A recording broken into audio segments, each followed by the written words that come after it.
Hi friends, welcome back to my channel. இன்றைக்கி என்ன recipe உங்களுக்காக கொண்டு வந்திருக்கேன்னு பார்த்தீங்கன்னா, ஒரு சூப்பரான கடலைப்பருப்பு குழம்பு தான். இது செய்கிறதுக்கு முன்னாடி நிறைய பேர் நம்ம சேனலை பார்க்குறீங்க, லைக் பண்ணாமல், ஷேர் பண்ணாமல், சப்ஸ்கிரைப் பண்ணாமல் பார்க்குறீங்க. கண்டிப்பாக அது பண்ணிக்கோங்க. வாங்க இப்போ எப்படி செய்கிறதுன்னு பார்க்கலாம். இப்போ நம்ம ஒரு மிக்ஸி ஜார் எடுத்துக்கலாம். நான் அரை மூடி தேங்காய், பட்டை, கிராம்பு எடுத்திருக்கேன். அது எல்லாமே இதில் ஆட் பண்ணிக்கலாம். இது வந்து ஒரு குருமா மாதிரி நம்ம செய்ய போகிறோம். அதுக்காக தான் இதெல்லாம் எடுத்து ஃப்ளேவர்ஸ்லாம் எடுத்துருக்கோம். இதில் ஆட் பண்ணிக்கலாம். இந்த குழம்பு வந்து நம்ம சாப்பாட்டுக்கு, தோசை, இட்லி, பரோட்டா, சப்பாத்தி இது எல்லாத்துக்குமே நம்ம வந்து வச்சு சாப்பிட்டுக்கலாம். இப்போ இது கூட 1.5 ஸ்பூன் அளவுக்கு மிளகாத்தூள் ஆட் பண்ணியிருக்கேன். உங்களுக்கு காரத்துக்கு ஏற்ற மாதிரி ஆட் பண்ணிக்கோங்க. இது கூட நான் ஒரு அரை டேபிள் ஸ்பூன் வந்து மஞ்சத்தூள் ஆட் பண்ணியிருக்கேன். இந்த மாதிரி நம்ம அரைச்சி குழம்புக்கு சேர்க்கும் போது குழம்பு ரொம்பவே சூப்பராக இருக்கும், டேஸ்டியாக இருக்கும். இது நம்ம வந்து ஒரு குருமா மாதிரி பண்ண போகிறோம், அதனால தான் இதை அரைச்சி சேர்த்துக்கிறோம். இப்போ பார்த்திங்கன்னா இது ஒரு மூடி போட்டு நம்ம அரைச்சிட்டு வந்துடலாம். இப்போ இதை ஓப்பன் பண்ணி பார்க்கலாம். இப்போ பார்த்திங்கன்னா இது பார்க்கும்போதே உங்களுக்கு தெரியும் எந்த மாதிரி அரைக்கணும்னு. ரொம்ப சாஃப்டாகவும் இல்லாமல் ரொம்ப குறப்பரப்பாகவும் இல்லாமல் நடுவில் இருக்கும்னா அந்த மாதிரி ஒரு கண்டென்ட்டில் நம்ம வந்துட்டு இதை அரைச்சி எடுத்துக்கணும். இப்போ இது க்ளோஸ் பண்ணி வச்சுட்டு நம்ம எப்படி தாளிப்பு ரெடி பண்ணலான்னு பார்க்கலாம்.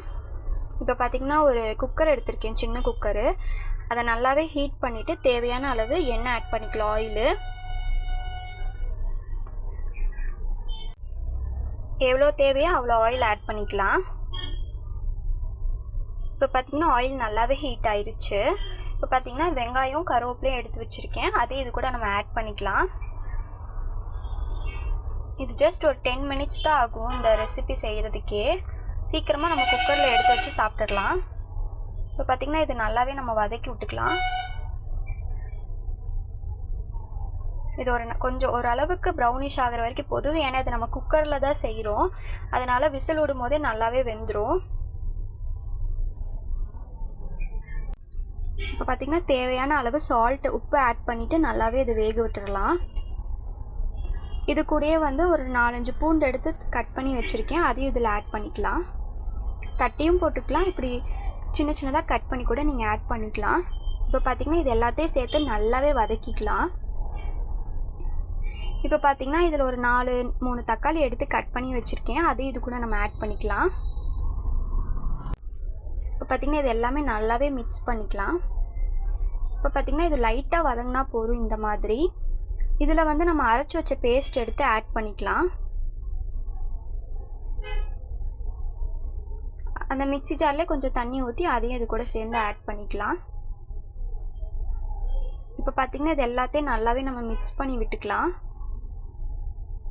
இப்போ பார்த்திங்கன்னா நான் ஊற வச்ச கடலைப்பருப்பு ஒரு அரை மணி நேரம் இல்லை 1 மணி நேரம் ஊற வச்சுக்கலாம். அதை எடுத்து வாஷ் பண்ணி எடுத்திருக்கேன், அதை இதில் நம்ம ஆட் பண்ணியிருக்கலாம்.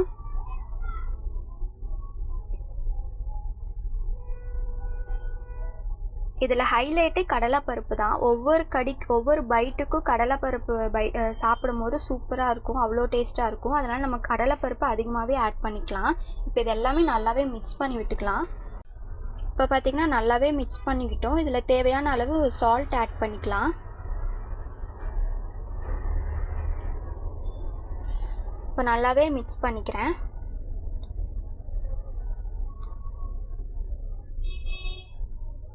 இப்போ பார்த்திங்கன்னா தேவையான அளவு தண்ணி ஆட் பண்ணிக்கலாம். எவ்வளோ தண்ணி வேணுமோ அவ்வளோ தண்ணி ஆட் பண்ணிக்கோங்க. இப்போ நல்லா மிக்ஸ் பண்ணி விட்டுக்கலாம் எல்லாத்தையும் சேர்த்து தண்ணியோட. இப்போ இதில் உப்பு கரெக்டாக இருக்கான்னு நான் செக் பண்ணிக்கிறேன். இப்போ பார்த்திங்கன்னா எனக்கு கரெக்டாக இருந்துச்சு. இப்போ பார்த்திங்கன்னா ஒரு 5 நிமிஷத்துலேயே நல்லாவே கொதிக்க ஆரம்பிச்சிருச்சு. இதை நம்ம மூடி போட்டு ஒரு 5 விசில் விட்டுக்கலாம். அப்போ தான் வந்து கடலைப்பருப்பு நல்லாவே வெந்திருக்கும். இப்போ பார்த்திங்கன்னா விசில் ஆறிடுச்சு. ஓப்பன் பண்ணி பார்க்கலாம். இப்போ பார்த்திங்கன்னா தெரியும், சூப்பராகவே நம்மளோட கடலைப்பருப்பு குருமா ரெடி ஆயிடுச்சு. இப்போ இதை நல்லாவே மிக்ஸ் பண்ணி விட்டுட்டு